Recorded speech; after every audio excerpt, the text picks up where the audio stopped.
Why, hello everybody.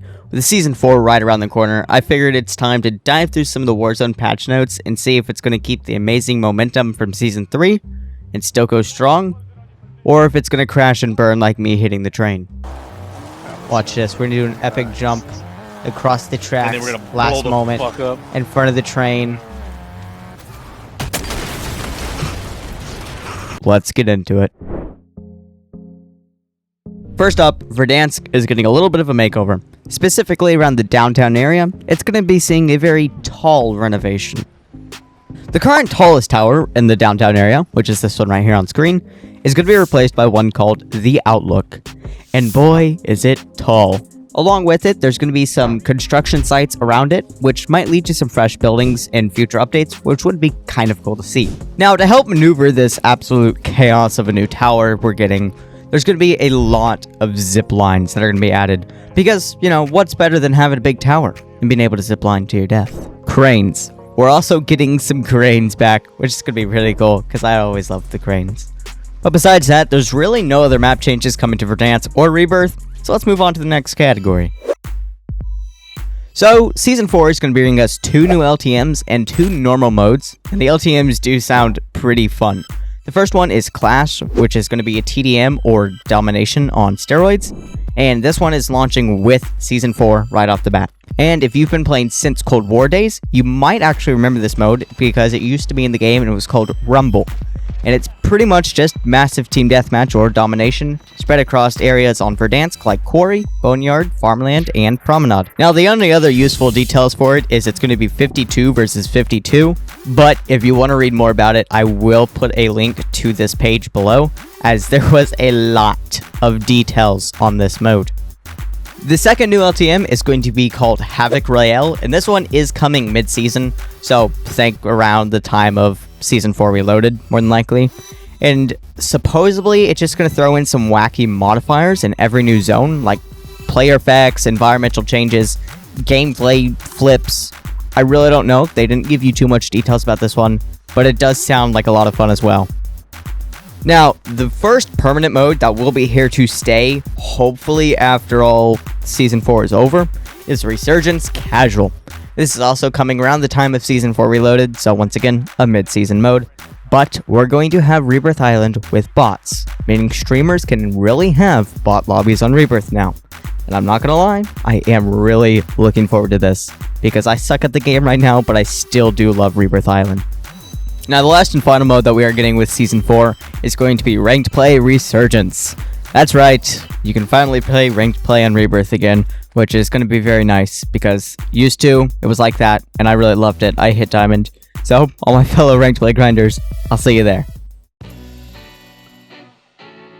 Now, with Season 4, we're getting a decent amount of new content. It's not too much, but it's something. But my great friend Turtle Sloth is going to be taking over for a bit of this segment, so enjoy. New Warzone content. Time for the goodies. Season 4 isn't just giving us new modes. It's bringing new toys.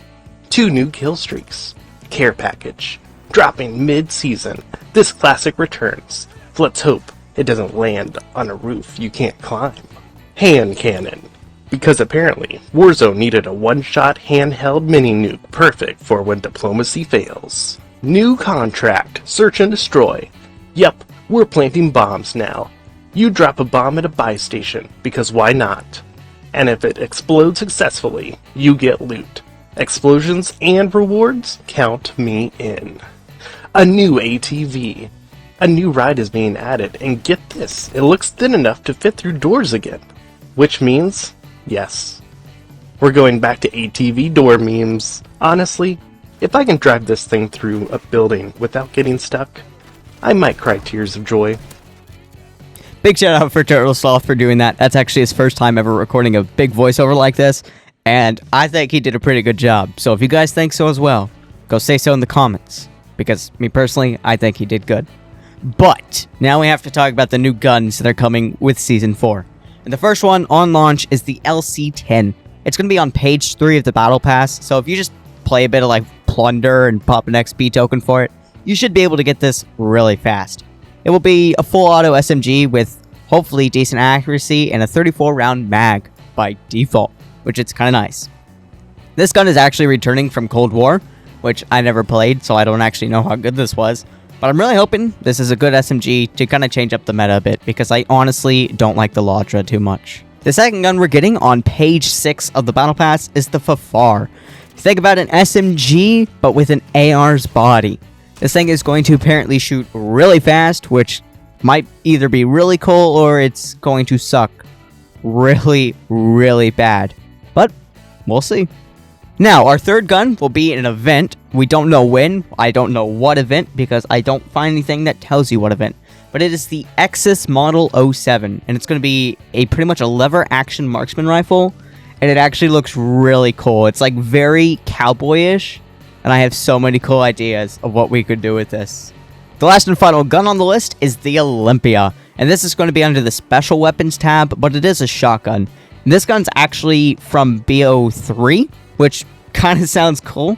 It is a lever action shotgun, which I also have many ideas of what we could do with this too, and it's also very cowboy themed, just like the Exus.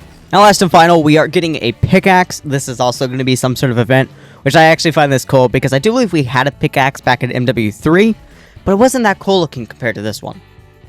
That is all the new weapons we're getting with Season 4, but there is a few more things. There is going to be a ballerina crossover, which is supposed to be pretty much a female version of John Wick for what I know. I've literally never heard of it until now. So, that might mean we might be getting a John Wick collab sometime in the future, which would be really cool. But that is it for pretty much all the big highlights here in Season 4.